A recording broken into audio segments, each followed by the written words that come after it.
Herman TV.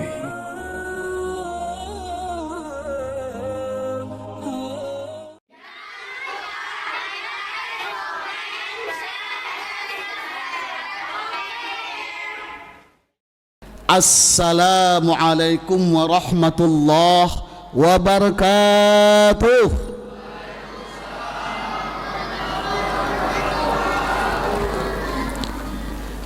Bersyukur kita kehadirat Allah Subhanahu wa taala, limpahan rahmat dan karunia-Nya yang tak terhingga hingga saat dan detik ini. Dan yang paling penting lagi, kita dipertemukan kembali dengan Ramadan pada tahun ini. Untuk itu mari kita ucapkan Alhamdulillahi Rabbil Alamin. Salawat dan salam mari sama-sama kita ucapkan, kirimkan buat junjungan alam Nabi kita dengan ucapan Allahumma salli ala Sayyidina Muhammad wa ala ali Sayyidina Muhammad. Assalamu alayka ya Rasulullah. Mudah-mudahan dengan senantiasa kita bersalawat, kita menjadi umatnya, umat Nabi Muhammad yang istiqamah, yang konsisten dengan sunnahnya sampai akhir hayat kita. Amin ya Rabbal Alamin. Bapak-bapak, ibu-ibu, hadirin jamaah Masjid Khairat Al-Munawwarah. Kajian kita malam hari ini tadi sudah disebutkan oleh adik protokol, masuk surga bersama keluarga. Ini keren judulnya nih. Masuk surga bersama keluarga. Bu, mau masuk surga bersama keluarga? Dari jawabannya kurang meyakinkan. Bapak-bapak gimana Pak? Mau? Ya tentu memang semua kita mau, ya kan? Bagaimana kita nanti bisa bersama-sama berkumpul lagi di surganya Allah Subhanahu wa taala bersama orang-orang yang kita cintai dan orang-orang yang kita sayangi. Tentu kita semua sangat berkeinginan seperti itu. Lalu pertanyaannya, memang ada, memang bisa, memang nanti kita di surga itu akan dikumpulkan bersama keluarga kita. Yuk, kita akan dikumpulkan bersama keluarga kita enggak Bu? Itu enggak terbayang tuh Bu. Keluarga kita ini kan kalau kita telusuri kan tidak pernah selesai nih keturunannya. Orang tua kita, anaknya kita ingin bersama dengan orang tua kita. Orang tua kita juga nanti ingin bersama orang tuanya, dan seterusnya. Ya, jadi bahwa memang ada, kita akan nanti bersama dengan keluarga kita dalam surga. Ini sebagaimana firman Allah, atau disyaratkan melalui firman Allah surah At-Tur ayat 21. Bismillahirrahmanirrahim. Walladzina amanu wattaba'athum zurriyyatuhum biiman. Dan orang-orang yang beriman beserta anak cucu mereka yang mengikuti, wattaba'athum zurriyyatuhum. Zurriyah itu kan keturunan tuh.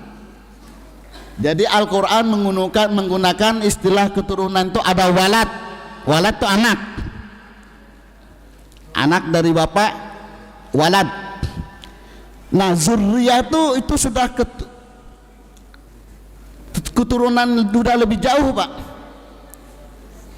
Maka digunakan istilah dengan zurriyah. Dalam ayat lain Allah katakan wal yakhshal ladzina law taraku min khalfihim zurriyatan dhi'afa.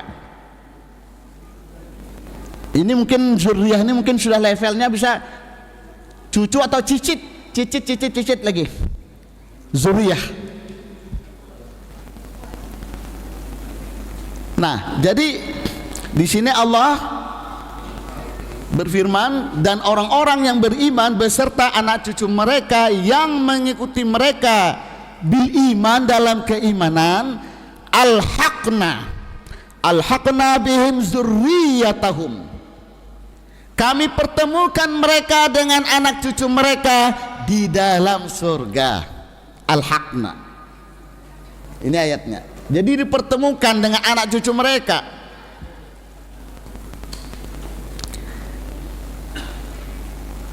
Wama alatnahum min amalihim min syai'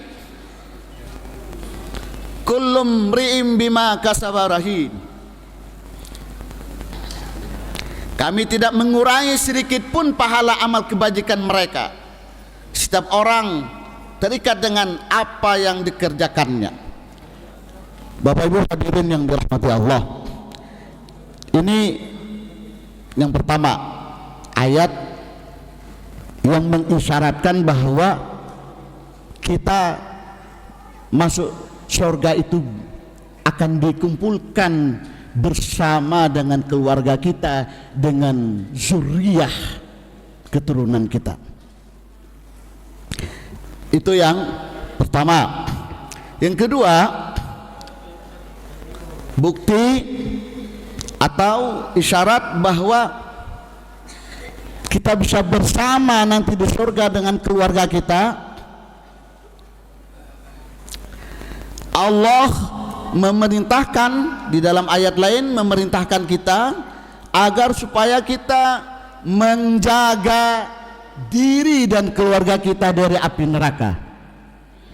Ya ayyuhalladzina amanu, wahai orang-orang yang beriman, qu anfusakum wa ahlikum nara, jaga, pelihara dirimu, wa ahlikum, dan keluargamu.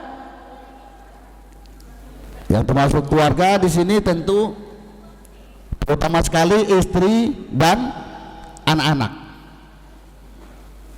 Dengan kata lain, sama juga Allah ajaklah dirimu dan keluargamu untuk masuk surga, terhindar dari api neraka, berarti masuk surga secara bersama-sama masuk surga. Nah, Bapak Ibu hadirin yang dirahmati Allah, jadi insya Allah kita bisa dan akan dikumpulkan bersama dengan keluarga kita, orang-orang yang kita cintai, nantinya juga di dalam surga. Selanjutnya, bagaimana caranya? Nah, tentu inilah yang mungkin harus kita garis bawahi. Bagaimana cara agar kita bisa bersama-sama nantinya berkumpul di dalam surganya Allah dengan keluarga kita? Yang pertama,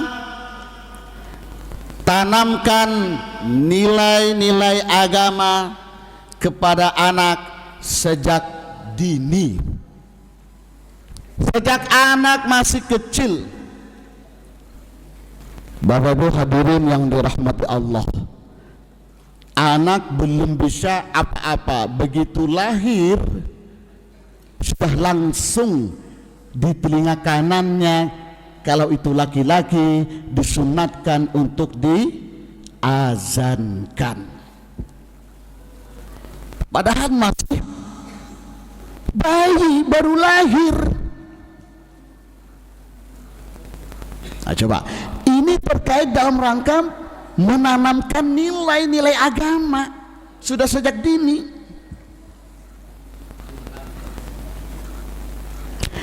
termasuk memberikan nama yang baik. Ya, karena nama itu di sana ada mengandung doa, harapan dari orang tuanya. Pengen anaknya jadi anak yang soleh, diberi nama John F. Kennedy. Piye? Nanti begitu jadi Ustadz John F. Kennedy kan? Ya Pak. Nah ini maksudnya. Hati-hati. Ini kadang kita kan banyak nih memberi nama. Kadang tokohnya nggak jelas, ikut-ikutan saja. Nggak tahu siapa tokoh yang diidolakan. Jadi jelas, kalau dalam Islam jelas memberikan nama yang baik, diantaranya menyandarkan dengan nama Nabi kita Muhammad sallallahu alaihi wasallam, Muhammad Yusuf misalnya, atau nama-nama yang disandarkan kepada Asmaul Husna, nama-nama Allah, karena itu nama-nama yang baik, dengan menyebutkan Abdullah misalnya, atau Abdurrahman, Abdul Basit, masih banyak nama-nama yang baik. Nama-nama perempuan yang hebat, Siti Khadijah, berharap anaknya yang perempuan ini nanti bisa sebagaimana Siti Khadijah, istri baginda Rasulullah SAW, yang amat sangat luar biasa perannya dalam perjuangan Islam, terutama pada masa-masa awal. Di situ, jadi di situ sudah mulai itu. Bagaimana kita dalam rangka menanamkan nilai-nilai agama.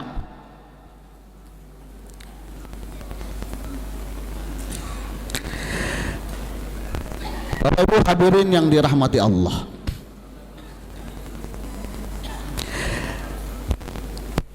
mengapa kita perlu menanamkan nilai-nilai agama kepada anak sejak dini? Maka Rasulullah SAW di dalam hadisnya mengatakan, kullu mauludin yuladu alal fitrah. Setiap anak itu dilahirkan dalam keadaan fitrah, suci. Apanya yang suci? Termasuk suci akidahnya, sudah membawa potensi tauhid, keimanan kepada Allah Subhanahu wa ta'ala. Maka kita, ya, ketika anak lahir diazankan, diberikan nama yang baik, ditanamkan nilai-nilai agama, ini sejalan dengan fitrah tauhid tadi, gitu loh. Sejalan dengan fitrah yang memang sudah dibawa sejak lahir oleh anak. Maka kelanjutan hadis itu dikatakan, fa abawahu yuhawwidanihi au yunassiranihi au yumajjisanihi. Maka peran orang tuanya lah, ya, apakah anak ini nantinya menjadi seorang Yahudi, seorang Nasrani, ataupun seorang Majusi. Bukan anaknya berubah jadi orang Yahudi, Pak, Bu, tapi sikap mentalnya, berpikirnya berpikir Yahudi. Ini nih kadang nih kalau kita lihat, Pak, ya, kalau kita lihat bangsa kita ini secara nasional, tokoh-tokoh kita ini luar biasa, Pak. Tarik ulur, tarik bagaimana menjadikan Indonesia sebagai negara sekuler, luar biasa, Pak. Inilah orang-orang yang tadi Islam dia, Pak, KTP-nya, tapi sikap mentalnya, pemikirannya pemikiran Yahudi. Itu dia. Ini kadang yang harus kita waspadai, Pak.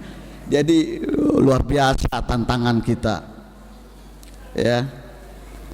Artinya itu kan tantangan dari kalangan para intelektual. Nanti adalah bagaimana dalam melahirkan produk undang-undang ataupun kebijakan, Pak. Di situ tuh. Itu, Pak. Bagaimana mereka itu bermain. Ini memang sudah diisyaratkan juga oleh Allah. Walan tarba'an kal yahudu walan nasara hatta tattabi'a millatahum. Mereka tidak akan pernah redha dengan kita umatnya Nabi Muhammad hatta tattabi'a millatahum, sampai kita mengikuti millah, ajaran, pandangan, pemikiran mereka.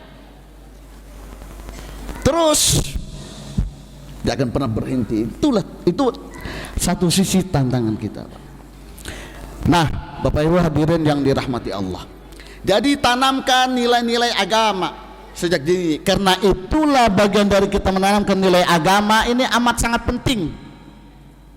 Sehingga sejak anak-anak umur 7 tahun, muru auladakum bis salah wahum abna'i sab'i sinin. Suruh, kata Nabi, anakmu mengerjakan salat mereka berumur 7 tahun. Coba, anak umur 7 tahun belum balik, belum mukallaf, belum dibebankan kewajiban, tapi oleh Nabi kita, selaku kita orang tua, kita surah diperintahkan untuk menyuruh, mengajak anak-anak kita itu umur 7 tahun. Wadribuhum, pukul mereka. Wa abna asyri sinin, sedang mereka berumur 10 tahun. Pukul, Pak. Apa maknanya pukul? Ini kalau kita bawa dengan undang-undang perlindungan anak zaman sekarang, ini benturan jadinya, ya kan, Pak? Bisa kena kita. Jadi jangankan guru, orang tua juga nggak boleh, Pak, katanya begitu. Kita menjadi bertanya-tanya juga, Pak. Ini kan yang kita katakan tadi, ini kan produk undang-undang yang jangan-jangan sudah terkontaminasi atau disusupi oleh Yahudi. Kita biasa, Pak, di dalam tradisi pendidikan Islam itu dikenal guru itu hamil dirra, guru itu yang membawa rotan. Masing-masing saya termasuk yang mengalami itu, Pak. Dulu saya belajar mengaji sama nenek saya, kakek saya tuh, rotan di tangan, Mbak. Salah, kemana mata? Begitu, Pak. Guru kita juga dulu begitu. Kalau enggak, ya dibawa rotan. Kalau enggak ada rotan, penggaris kayu itu dia bawa. Itu adalah tradisi dan pendidikan Islam seperti itu, Pak. Juga tidak terlepas didasari oleh hadis Nabi tadi, fadribu, pukul ketika anak di sana tidak sholat. Apa maknanya tidak sholat? Ketika anak melakukan sesuatu yang tidak baik, anak berkata-kata kotor, anak berdusta, jangan dibiarkan, berikan punishment atau hukuman. Ini kita dalam rangka menanamkan nilai-nilai agama.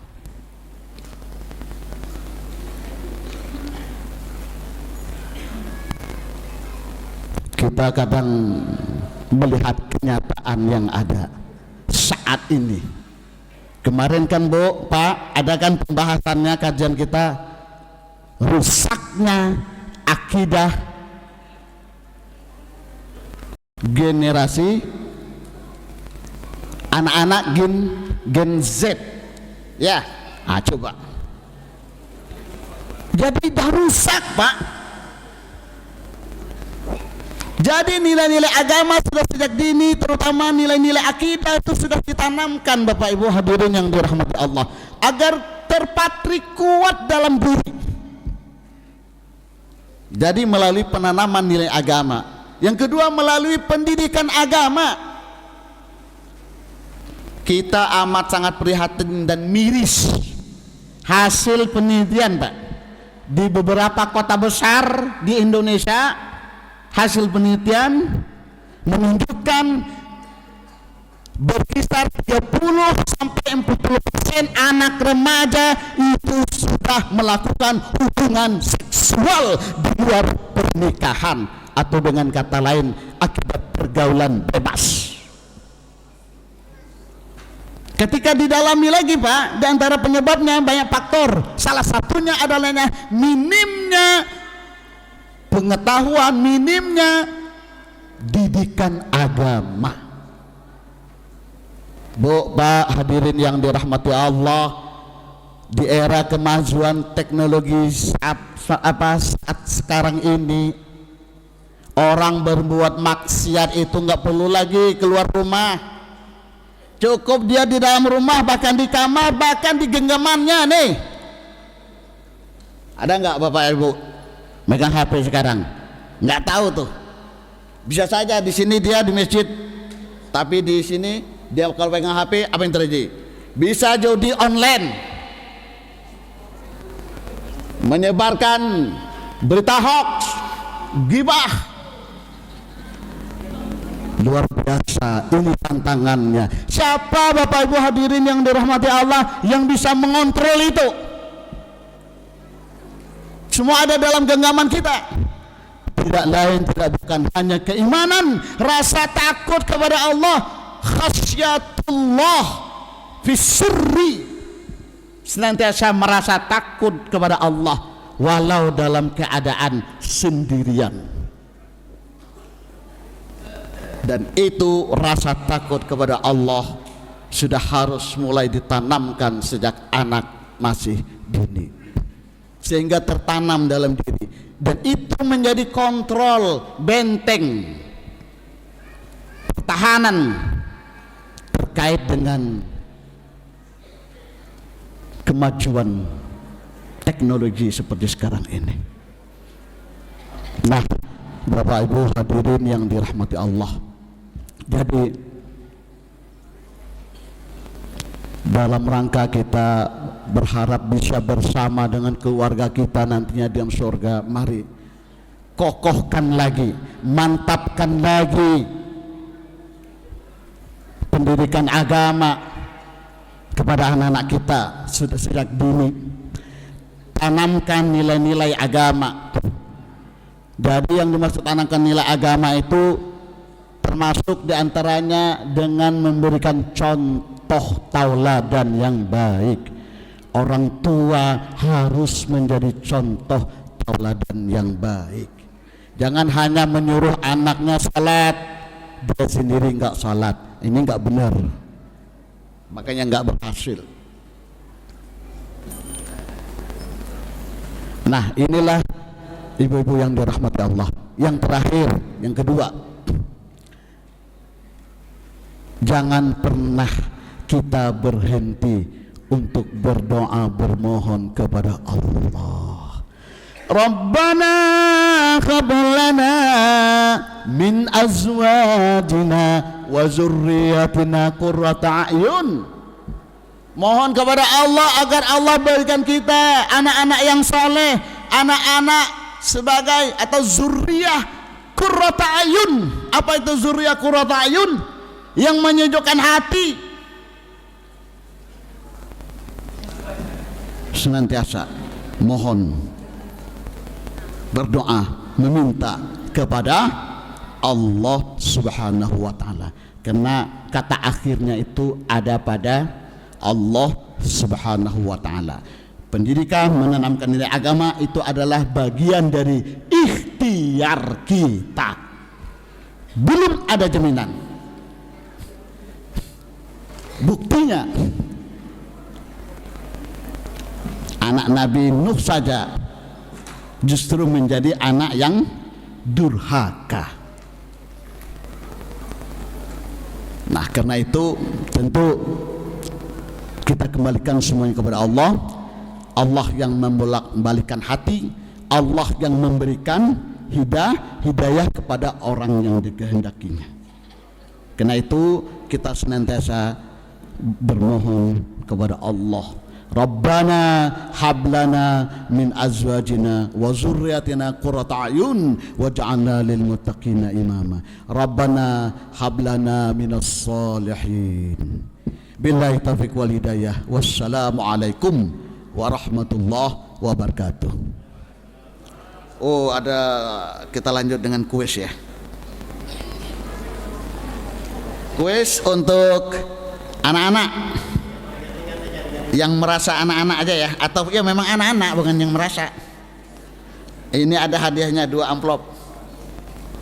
Anak-anak laki-laki 1, perempuan 1. Ini mikirin pertanyaan lagi nih. Pertanyaan berarti sekitar ceramah tadi ya? Boleh duluan. Oh, boleh duluan juga.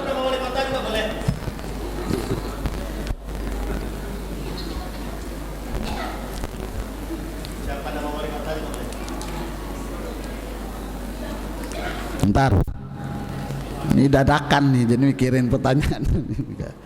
Nanti di pertanyaan ini agak kesulitan pula.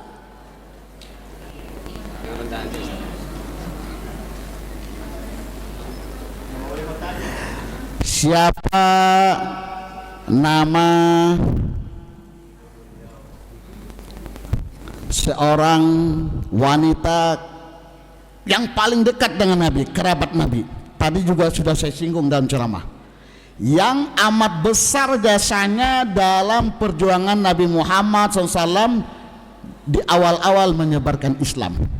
Siapakah nama wanita itu? Dari sebelah sana. Itu udah duluan. Yang mana? Berdiri. Nah, maju duluan.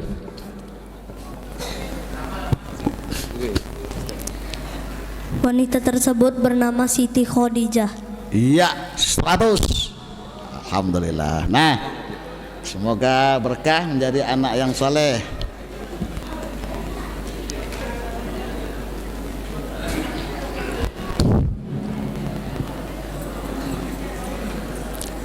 Ayo perhatikan lagi pertanyaannya. Sebutkan yang perempuan lagi. Jadi tema kita hari ini kan masuk surga bersama dengan keluarga. Tadi Pak Ustadz singgung ada beberapa caranya, ya kan? Ada beberapa caranya. Sebutkan satu saja dari cara itu. Perempuan. Ya, siapa? Yang bakal Pak telekung hitam. Telekung hitam. Oh ya, tuh. Ya.